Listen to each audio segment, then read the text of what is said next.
एक बार की बात है, गौतम बुद्ध से उनके शिष्य ने पूछा कि बताइए कर्म क्या है। गौतम बुद्ध ने कहा कि आओ एक कहानी सुनाता हूँ।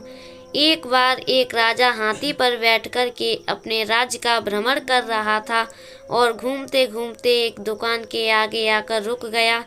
रुकने के बाद उसने अपने मंत्री से कहा कि मंत्री जी, मालूम नहीं क्यों लेकिन एक विचार ऐसा आया है कि इस दुकानदार को कल सुबह फांसी पर लटका दो।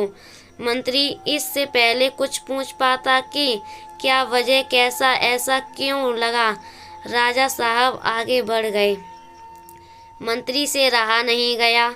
अगले दिन मंत्री भेष बदलकर आम जनता के भेष में उस दुकान में पहुंचा और देखता है कि वह दुकानदार चंदन की लकड़ी बेचता था।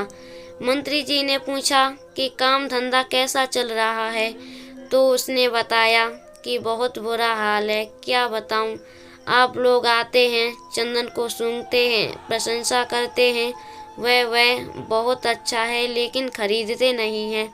बस इसी इंतजार में बैठा हूँ कि हमारे राज्य के राजा की मृत्यु हो तो उसकी अंत्येष्टि में चंदन की लकड़ी चढ़ाई जाए। बहुत सारी चंदन की लकड़ी खरीदी जाएंगी, वहाँ से शायद मेरे दिन बदलना शुरू।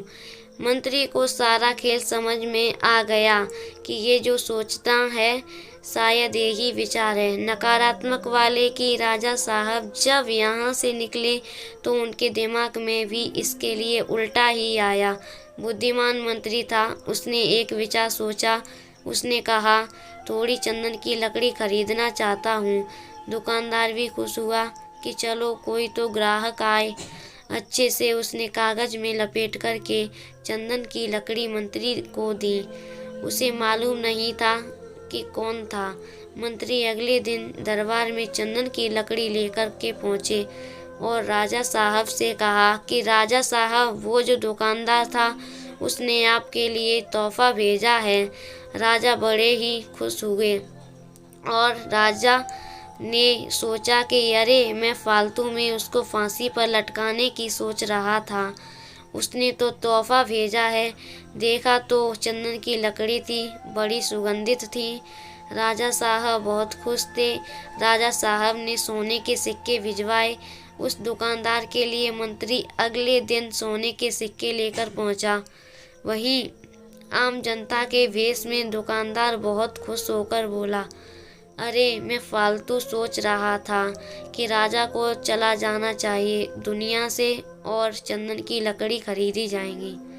राजा साहब तो बड़े अच्छे हैं, दयालु हैं। ये छोटी सी कहानी खत्म हुई तो गौतम बुद्ध ने अपने शिष्यों से पूछा कि बताइए कर्म क्या है। शिष्यों ने कहा कि शब्द जो है हमारे, वो हमारे कर्म हैं। हम जो काम करें हमारा कर्म, हम जो भावनाएं हैं वो कर्म है। गौतम बुद्ध ने कहा कि आपके विचार ही आपके कर्म हैं। अगर आपने अपने विचारों को नियंत्रित करना सीख लिया तो आप सबसे महान। इसीलिए आपसे कहता, अच्छा सोचिए तो अच्छा होगा। धन्यवाद।